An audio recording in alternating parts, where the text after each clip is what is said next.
Hello and welcome to the NewsX Sunday Guardian Roundtable. Well, the year has begun with a whole lot of assembly elections around the corner, but the main question really is who is going to be providing the opposition to the BJP? We've seen the Congress as an opposition doesn't really inspire much confidence, but in the states that are going to the polls, we have a Mamata Banerjee in West Bengal, we have a DMK in Tamil Nadu, we have the left in Kerala. Can these regional parties actually stop the BJP juggernaut? Something that the Congress is obviously not very good at. Joining me on the roundtable is Radhika Ramaseshan. She's consulting editor at Business Standard, and she's also a columnist with various newspapers, including Bombay Mirror. Neerja Chaudhary, columnist, political commentator, and analyst. Ashutosh, he's the editor at satyahindi.com, editor-in-chief, and Nirmal Pathak, editor at PTI Bhasha. Radhika, it's really up to the regional parties. We've seen, for instance, in West Bengal, you've been telling me we've been talking that it is going to be a tough battle. At least there is a battle. In states where the Congress is not there, the regional parties do seem to give the BJP some kind of an answer. Yeah, in Bengal also, it's really a regional party that is giving the answer to the BJP. I mean, Mamta is putting up a very tough fight, and it's apparent that she's not going to yield just like that to the BJP.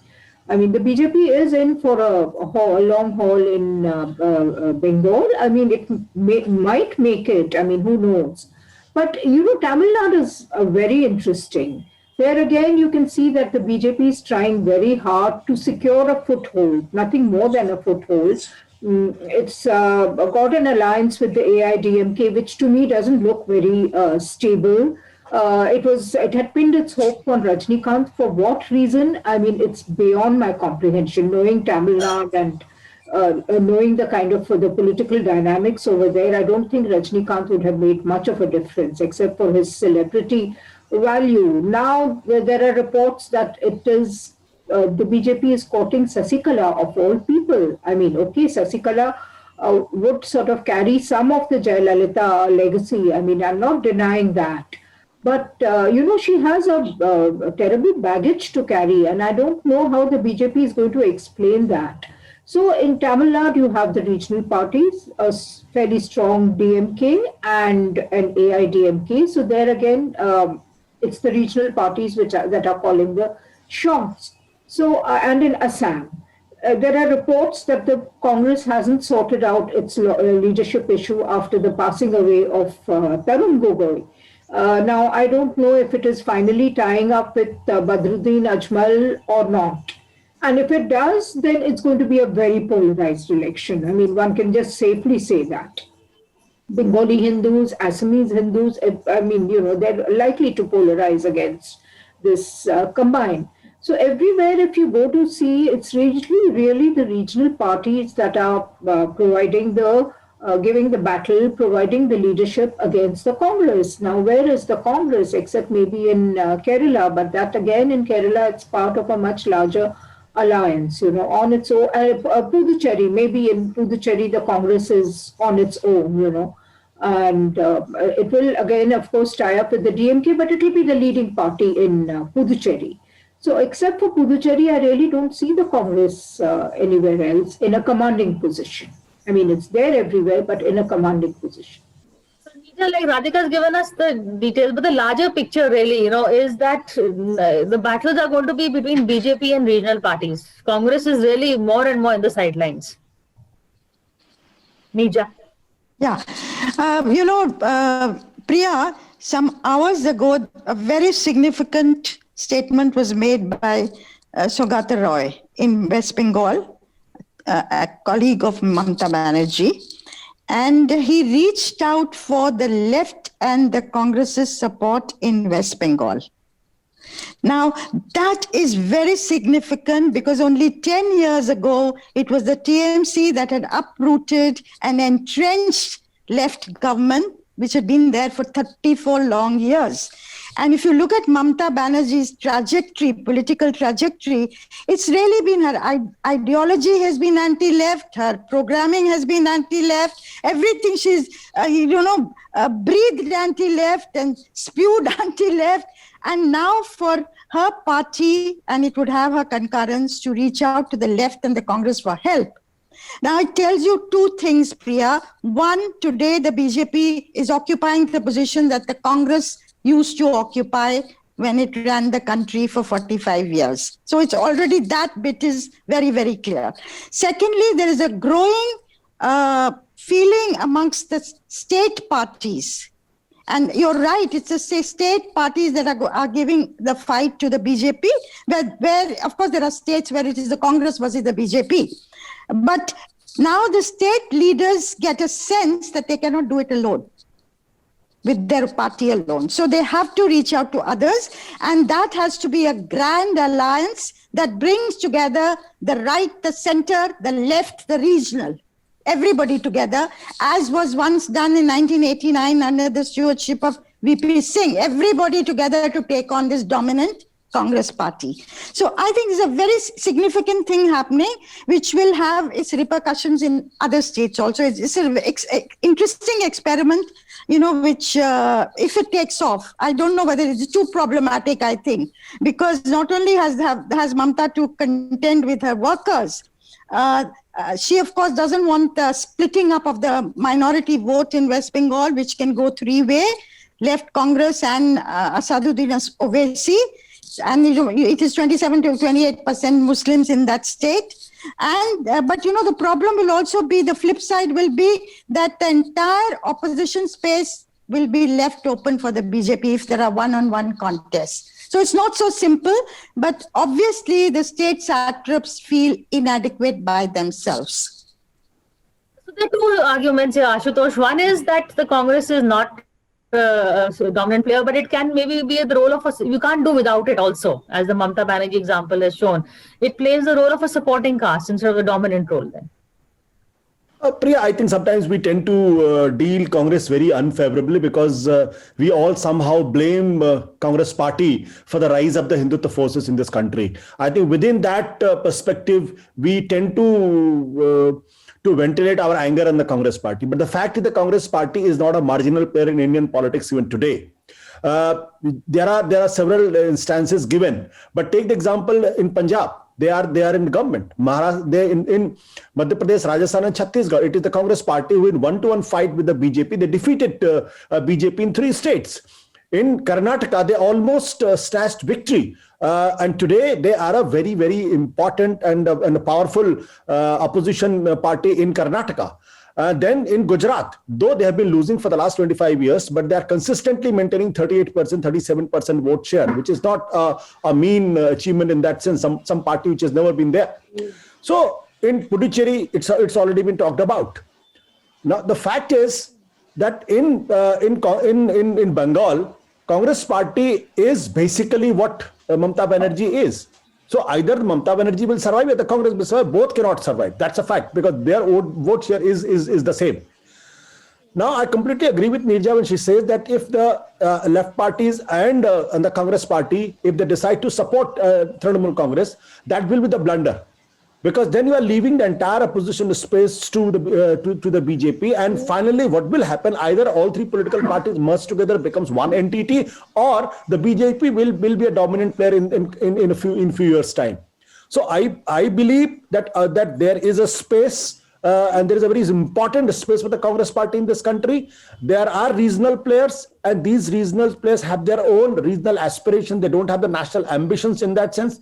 DMK has always been a very important player in Karnataka politics, in Tamil Nadu politics. In Kerala, Congress party is a very dominant player, and the power has been shifting between them and the LDF. So to completely reject that the Congress has been annihilated, I do not subscribe to that theory. And third thing which I want to say, I think the BJP is close to what the Congress used to be in early 60s or in mid 60s. But it still haven't attained that position. If you remember the 51, 50, 56 and 60, 63 data, you'll very clearly remember that the Congress has been getting more than 350 seats or almost two-third. The BJP still is struggling with 300 seats and out of 545. So that Congress, BJP is trying to reach out there, but still a way behind in the Congress at its prime. Okay, so then Nirmal, your take on this, the role of really Congress in the opposition. I know we do a lot of this discussion regarding the Congress, but at the end of the day, they are the most important party that have still playing the least important role in some ways. हाँ, नहीं, ये अभी भी खैर इस बात को तो मान सकते हैं कि कांग्रेस अभी भी मेजर फोर्स है, और पैन इंडिया अगर पार्टीज में आप देखें तो बीजेपी और कांग्रेस पार्टी हैं जिनका लगभग हर स्टेट में, बीजेपी का अभी उतना नहीं है, सदर्न स्टेट्स में बीजेपी की अभी प्रेजेंस उस तरह की नहीं है जितनी कांग्रेस की है। तो उस हिसाब से हाँ, कांग्रेस अभी भी एक मेजर फोर्स है। लेकिन सवाल यह है कि कब तक, जिस तरह से लगातार कांग्रेस का वोट शेयर कम होता जा रहा है स्टेट बाय स्टेट, उसमें आप कब तक ये कहते रहेंगे कि कांग्रेस अभी भी मेजर फोर्स है? तो वो कांग्रेस के सामने कांग्रेस के सामने भी और अपोजिशन पार्टीज बीजेपी के सामने अब जो है वो बहुत बड़ा चैलेंज है। आप चाहे इन्हीं, देखिए कांग्रेस का जो इंडिपेंडेंस के बाद से कांग्रेस मेजर फोर्स थी, वो 60s तक आप मान सकते हैं उसको, क्योंकि उस समय कोई एक अपोजिशन पार्टी आप ऑल इंडिया लेवल पे देखें तो उस तरह का उसके सामने कोई अपोजिशन नहीं था। छोटी मोटी पार्टी, मतलब जो रीजनल पार्टी, आप चाहे स्वराज ये संसोपा कह लें, या वो तो 67 में बनी, लेकिन लेफ्ट पार्टीज उसको कहीं चैलेंज कर रही थी और दूसरा रीजनल पार्टीज उसको चैलेंज कर रही थी। और उसकी शुरुआत तमिलनाडु से ही हुई, जब पहली बार वहां 67 में बीजेपी कांग्रेस को की सरकार गई, और उसके बाद से आज तक नहीं आई। तो ये धीरे धीरे कांग्रेस को पहले रीजनल पार्टीज ने, और 80s में जब बीजेपी जनसंघ ने अपने को बीजेपी में तब्दील किया, नई पार्टी बनी, उसके बाद से बीजेपी लगातार बढ़ रही है।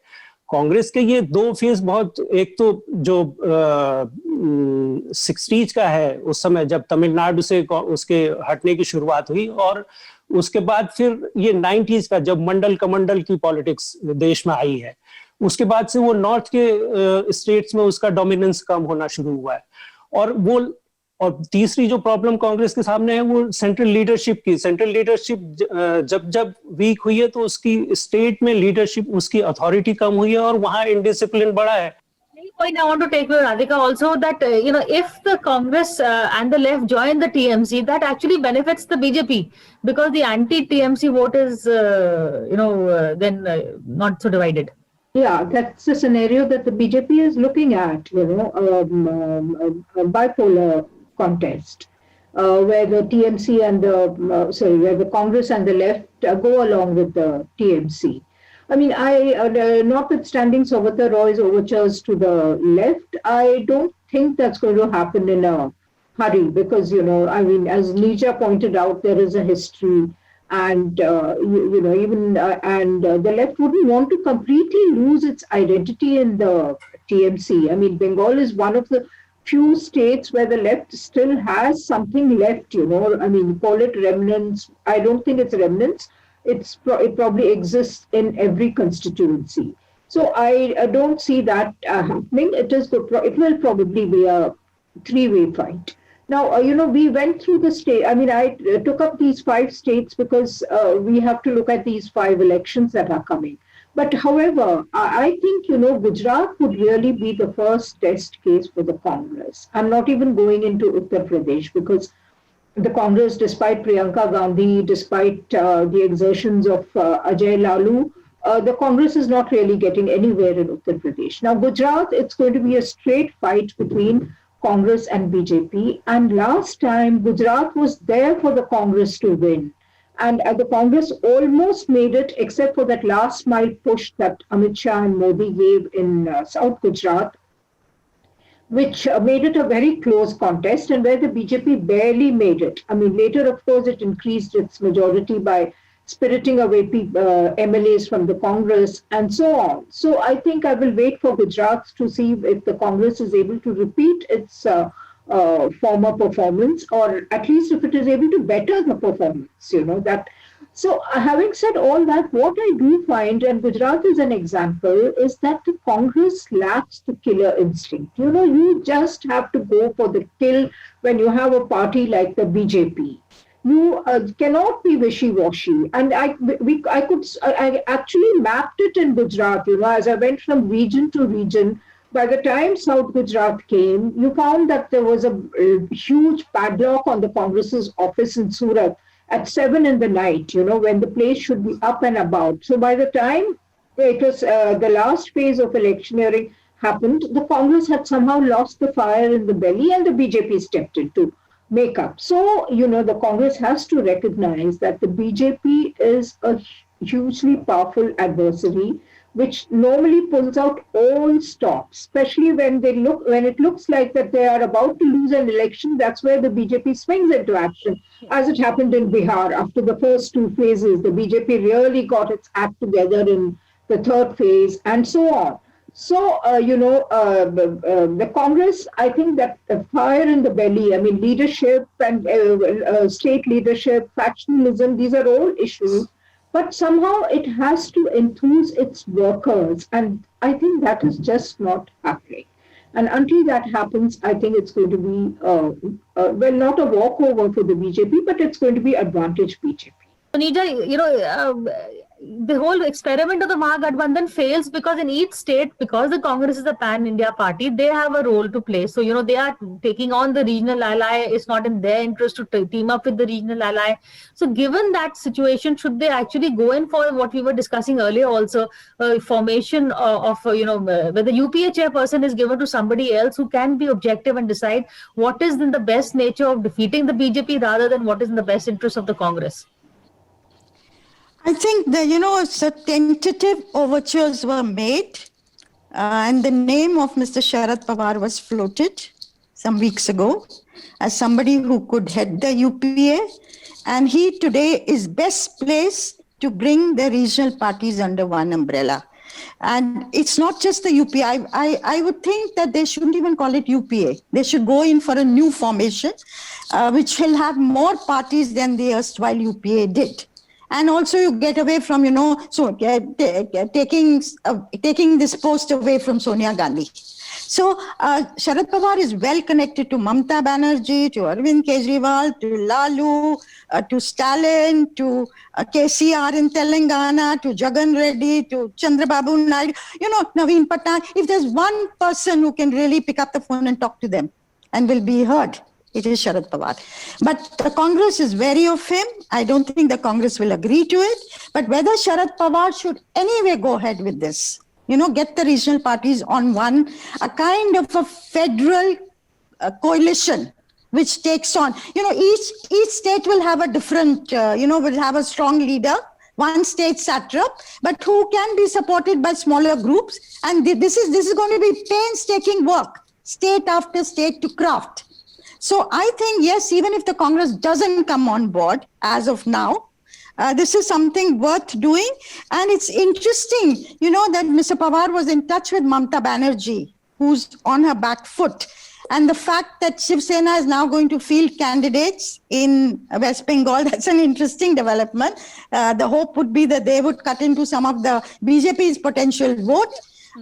Or this overture by Saugata Roy, does it have Pawar touch to it? We don't know. But certainly the opposition parties need to think afresh, completely out of the box. And I see in the states them being able to give a fight to the BJP if they get their act together. I don't see this happening nationally in 24 as of today. So what is the out-of-the-box thinking? And also, Ashutosh Kejriwal coming into UP, he's just going to end up dividing the anti-BJP vote. So, this whole solidarity, I don't think too many egos involved in the opposition. See, I always pray that somehow I'll escape Kejriwal someday, but it doesn't happen. I saved it for you.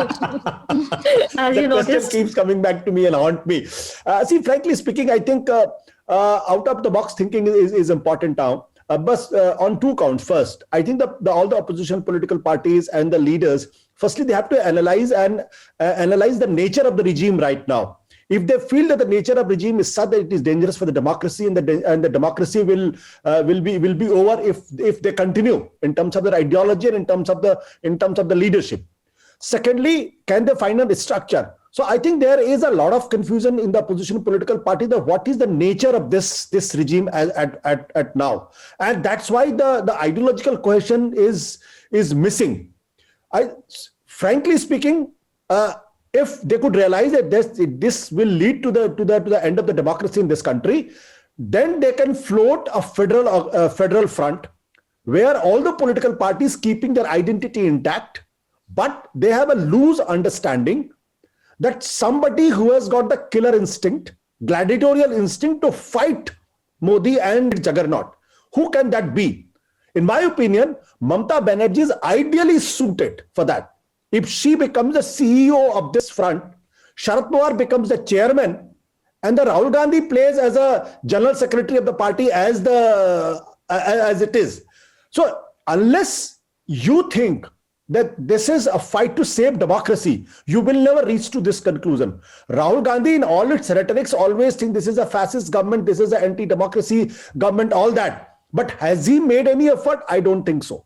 Sharad Pawar has not made any effort. Mamata Banerjee is happy to fight the battle in West Bengal. So unless you have a pan-India, all-India understanding that how important it is to fight Modi and RSS, unless that happens, unless that realization comes to them, this will not take shape, and everybody will fight its own battle in their own burrow. If you remember, in 1988-89, all the opposition political parties, they realized that they have to fight Congress together to uproot them. And then there was a loose understanding between the left and the right, that is BJP and the left.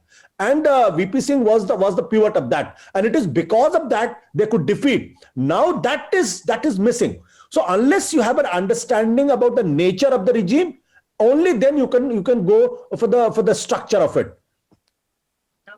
Nirmal, I think individual egos, can they actually set it aside and come together for the greater good? Because they have to first counter the BJP and then take on each other. Can that message be translated? ये बहुत ही vicious circle है actually, कि कांग्रेस पहले इसमें ये जो alliances वाला है मामला, कांग्रेस के साथ ये हमेशा दुविधा रही कि वो अलायंस में जाए या अकेले अपने को मजबूत करे। कांग्रेस अलायंस में इस वजह से जाती है क्योंकि उसकी वो लगातार कमजोर हो रही है, इसलिए अलायंस करना जरूरी है। और जब एक बार अलायंस में चली गई तो फिर वो कांग्रेस, उसका संगठन मजबूत नहीं होता, उसके सामने दूसरे कंपल्शंस होते हैं। इसलिए कांग्रेस को इस डायलेमा से बाहर निकल के, क्योंकि कांग्रेस अभी भी, जैसा हम लोग भी डिस्कस कर रहे थे, कांग्रेस अभी भी एक पैन इंडिया पार्टी है। उसके हर स्टेट में, अपने हर डिस्ट्रिक्ट में उसके सपोर्टर्स अभी भी कुछ बचे हुए हैं। अगर वो अपने को रिवाइव करना चाहती है, किस तरह से करेगी, ये कांग्रेस लीडरशिप को सोचना चाहिए उस बारे में। दूसरी पार्टी से भी कांग्रेस में ज्वाइन कर सकते हैं लोग, अगर कांग्रेस को मजबूत होता देखेंगे तो। ये कोई जरूरी नहीं कि वो वेस्ट बंगाल में ममता को अपने साथ में लाए। ममता की पार्टी के लोग उसके साथ आ सकते हैं, जैसे कांग्रेस के लोग ममता के साथ गए। तो कांग्रेस को अपने को ठीक करने की जरूरत है, बजाय इसके कि वो अलायंसेस के चक्कर में पड़े। कांग्रेस में ये बहुत बड़ा एक मेजर वर्ग है जो ये मानता है कि कांग्रेस को, और उसके पास बहुत अच्छा मौका था 2004 से लेकर 2010 तक अपने को स्ट्रेंथन करने का, लेकिन नहीं किया। वो कांग्रेस सोनिया गांधी, राहुल गांधी को एस्टैब्लिश करने के चक्कर में पूरी पार्टी का बेड़ा गर्क कर दिया। और अभी भी कांग्रेस को ये रियलाइजेशन नहीं है कि धीरे धीरे लगातार उसका सपोर्ट बेस कम होता जा रहा है। तो जब तक कांग्रेस अपने, और कांग्रेस ही ये कर सकती है, जब तक कांग्रेस एक पैन इंडिया अपोजिशन पार्टी, एक सिंगल पार्टी मजबूत नहीं होगी तो वो दूसरी पार्टीज को भी साथ में नहीं ला सकती। उसका रिजल्ट वैसे ही होगा जैसे 89 में जो अभी आशुतोष कह रहे थे कि सब लोगों ने मिलकर वीपी सिंह तो बना लिया, लेकिन वीपी सिंह कितने दिन चले, वो अपोजिशन कितने दिन चला। तो ये बहुत मुश्किल है। उस हिसाब से कांग्रेस मजबूत होगी तो उसके साथ दूसरी पार्टीज भी जुड़ सकती हैं और दूसरी पार्टीज के लोग भी उसके साथ आ सकते हैं। वो एक ऑप्शन ज्यादा, पहले आत्मनिर्भर हो बेसिकली। क्विकली आशुतोष, बिल्कुल। निर्मल जी की बात से मैं सहमत हूं, लेकिन उसमें एक चीज जोड़ना चाहता हूं कि वो जो गठबंधन, जो फ्रंट बना था, उस फ्रंट की वजह से कांग्रेस पार्टी हारी, और उसके बाद कांग्रेस पार्टी लगातार कमजोर होती गई। ऐसा नहीं कांग्रेस पार्टी उसके बाद उसको रीग्रुप कर पाई, अपने आप को रीगेन कर पाई। जैसे 1996 somebody asked question to Mr. Atal Bihari Vajpayee, you knew you didn't have any support in the majority, but still you formed the government, knowing fully well in 13 days we might have to resign. But Atal Bihari Vajpayee informally told that at least I wanted to give a sense to our cadre that even we can form the government and your party member can become the prime minister. So today the Congress people, they don't believe that the Congress can come at the center and their man can again be the prime minister. So unless you give that kind of a sense to your cadre, the cadre is not enthused. Cadre will fight for what? BJP cadre, RSS cadre fights for the Hindu Rashtra. Congress do not have that kind of a thing. So unless you I agree. provoke them to believe that you can reach to the power. Point. Priya, can I say something? Yeah. Can I just say, yeah? Priya? Yeah? Yes. Yeah. I want to just give the example yesterday of what happened in Tamil Nadu to prove the point of where the Congress is today. You have, after the Rajnikant move of the BJP failed, you have Mr. Nadda go to Tamil Nadu and at a Pongal function at Mr. Gurumurthy's house, dressed in a dhoti and veshti and angavastram, he reaches out to different parties. They put another plan in place with Anna DMK alliance, other smaller PMK, other smaller parties. They will deal with Shashikala, Dinakaran, and they build a grand alliance there. They are a very small player. But look at the way they are moving in Tamil Nadu. What do you have the Congress do? You have Rahul Gandhi dressed in a t-shirt and jeans, go to attend a Jallikattu fight between the bulls. Something that was banned by the UPA, by Jairam Ramesh himself when they were in power. What is the signal? What is the signal you're giving? I don't think veshtis and jeans are the issue at all. Yeah. I'm saying there are symbolic, But the optics- Rahul Gandhi in his jeans is probably going to have a wider demographic appeal if we go to that. And Jallikattu, by the way, I'm from Tamil Nadu, so I know. Jallikattu is an important political and cultural symbol in Tamil Nadu. So I don't think his attending the Jallikattu event can be just written off as a non-event, okay? Or his wearing jeans and Nadda wearing a veshti. Veshti is probably worn by people of my father's generation, okay, in Tamil Nadu. Most people now wear their tracksuits in the morning or shorts or whatever. So anyway, I'm not going into the sartorial business. As we are talking about Optics, regional and Congress alliance, two things are important quite apart from the leadership. What is going to be the cementing force? Is it the challenge to federalism that the BJP, a very powerful BJP, is posing? Is it excessive centralization? Or is it, the threat to democracy?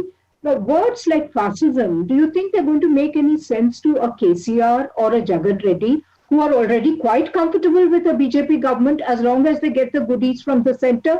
Or even a Naveen Patnaik? I mean, he's been so studiously neutral towards a BJP. So you do need an ideological underpinning to bring these parties together.